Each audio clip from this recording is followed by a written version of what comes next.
Tech and clips.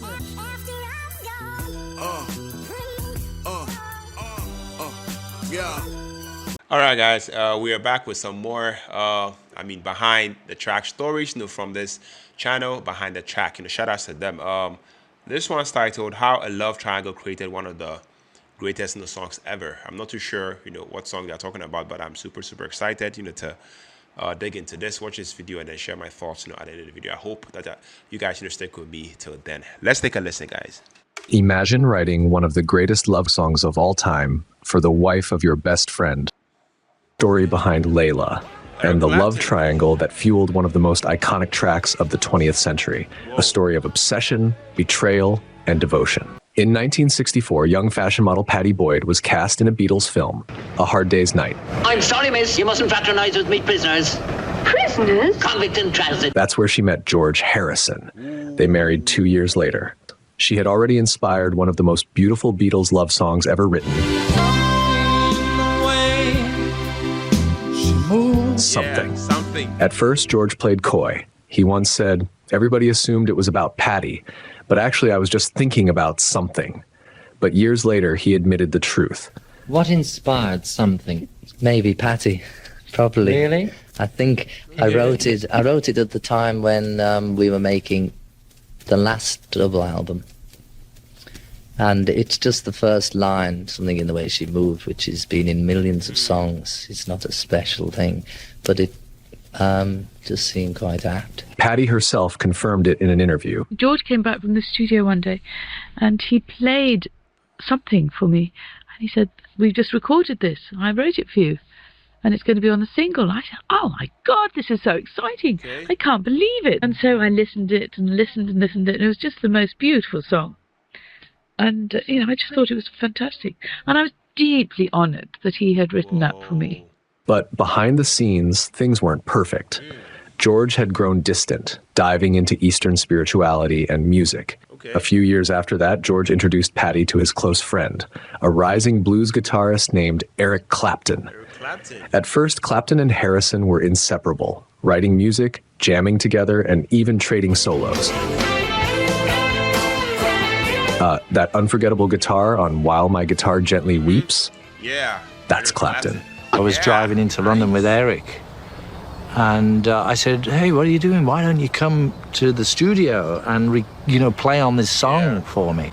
And he says, "Oh no, I can't do that. Nobody's ever played on a Beatles record, and the others wouldn't like that." And I said, "Yeah, it's nothing to do with them. It's my song." And so we came. Yeah. And we did While My Guitar Gently Weeps. But behind the scenes, something dangerous was building. Clapton was falling deeply in love with Pattie. The only problem? What? She was still married to George. George's huge commitment to Indian spirituality and how that would lead him to be fairly dismissive of, the material things that we had all come to enjoy, And I had become, bit by bit, more and more obsessed with his wife, Pattie. What the hell? And was Eric, making damn. amateur kind of inroads into finding out what was going on and what was happening to their relationship. And at the same time, trying to balance my relationship with him. Yeah. Clapton became obsessed. He couldn't sleep. He couldn't write until one day a friend handed him a book, a 12th century Persian tale called Layla and Majnun, written by Nizami Ganjavi.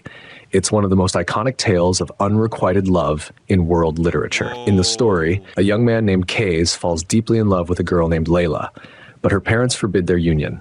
Heartbroken and rejected, Kays loses his mind, literally. He becomes known as Majnun, meaning madman in Arabic. He wanders the desert, writing poetry for Layla, consumed by his obsession. Though she loves him too, they are never allowed to be together. In the end, both die tragically, separated in life, united only in death. And suddenly, it all made sense. He was Majnun. Pattie was his Layla. For Clapton, it was the perfect metaphor.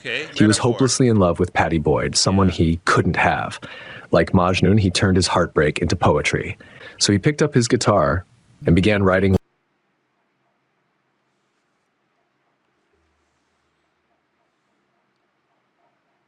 Okay. bring it to life, Clapton formed a new band. One of the finest musical groups in the world. Welcome Bobby Whitlock, Jim Gordon, Carl Radle, and Eric Clapton. Derek and the Dominoes. Derek and the Dominoes. In the summer of 1970, while recording in Miami, Clapton saw Duane Allman of the Allman Brothers play live. That same night, Duane walked into the studio and the two began trading guitar riffs like old friends. Producer Tom Dowd called it telepathy on tape. Eric and Duane had a great deal of respect for each other's taste, skill, and musicianship. And there was never a question that Duane was a fan of Eric's and Eric was a fan of Duane's. But Layla didn't just stand out for its guitar riff or lyrics. What truly elevated the song, what made it unforgettable, was the final 2 minutes. That haunting piano coda. A moment of beauty so pure, even director Martin Scorsese used it to close his classic film, Goodfellas. Yeah. The piano part is credited to Jim Gordon, the band's drummer.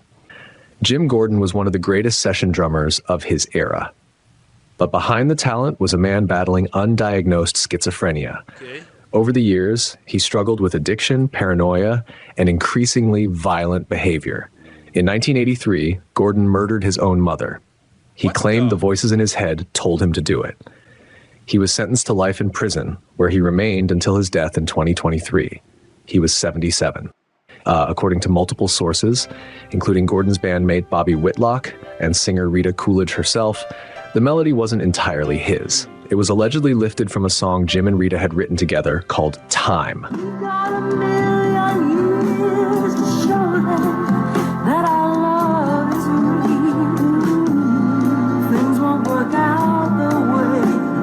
But when Layla was released, only Clapton and Gordon were credited. When the track was finished, Clapton invited Patty over. He sat her down and played Layla for her.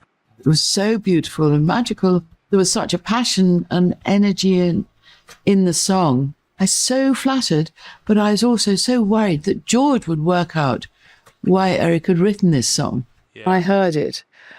I felt that I was being pushed into leaving George and being with him. And I wasn't sure how I felt about it.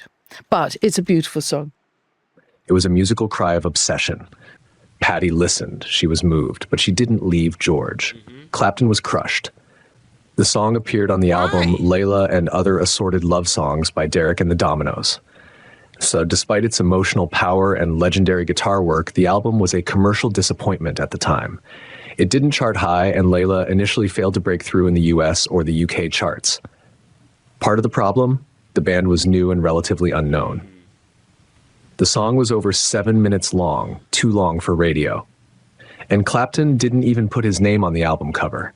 He wanted it to be about the music, not the fame. Eventually, Patty did leave George. When we finally did start to act it out, I went to George right away and said, look, I think this is going to happen. And I think, it is already, there's the feelings there. And I have to know what you feel about that. Or, if you want, if it's almost like, well, if you want me to stop or go away, I will, but I need to know what and he was very kind of cavalier, So, well, take her, she's yours kind of thing. But in fact, can I have that, we'll swap, but and to be honest, it had kind of almost got to that before anyway. There was a lot of kind of swapping going on, a lot of fooling around, and this is 60s free love stuff. And George's attitude seemed to have more wisdom in it than anyone else's, in that this is all material, it's all Maya, it's all irrelevant to the bigger picture. It doesn't really matter, in other words. But Layla wasn't finished. More than 2 decades later, in 1992, Clapton did something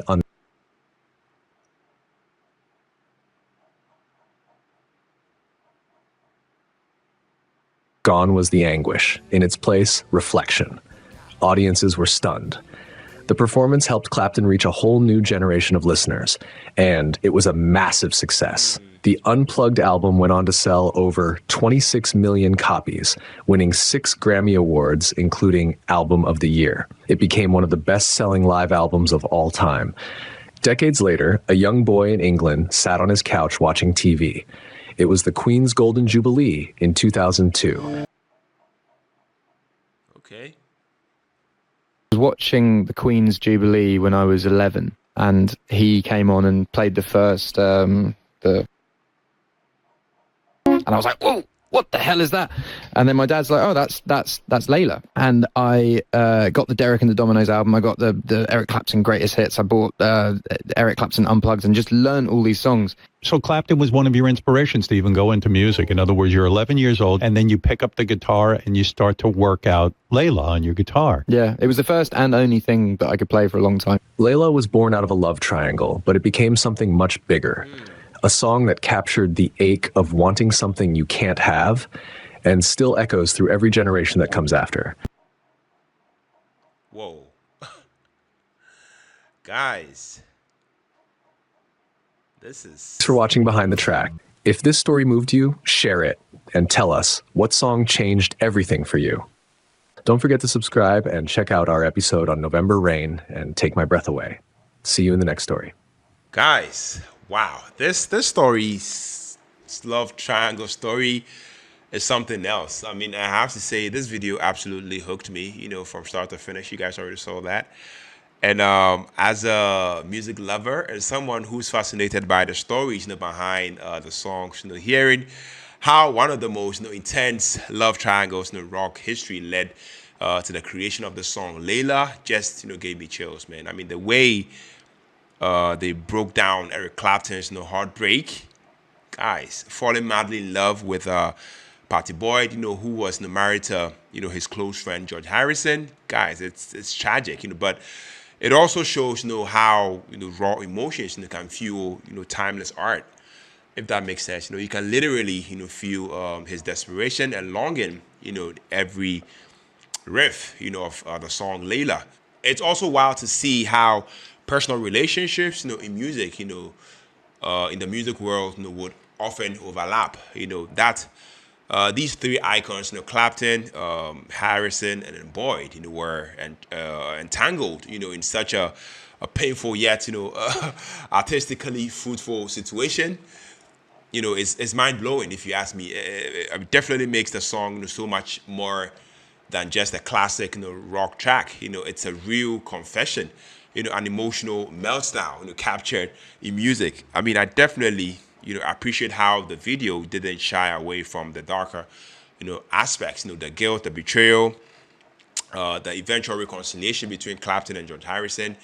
You know, it definitely paints a full human picture, you know, instead of, you know, just a rock legend's, you know, highlight reel.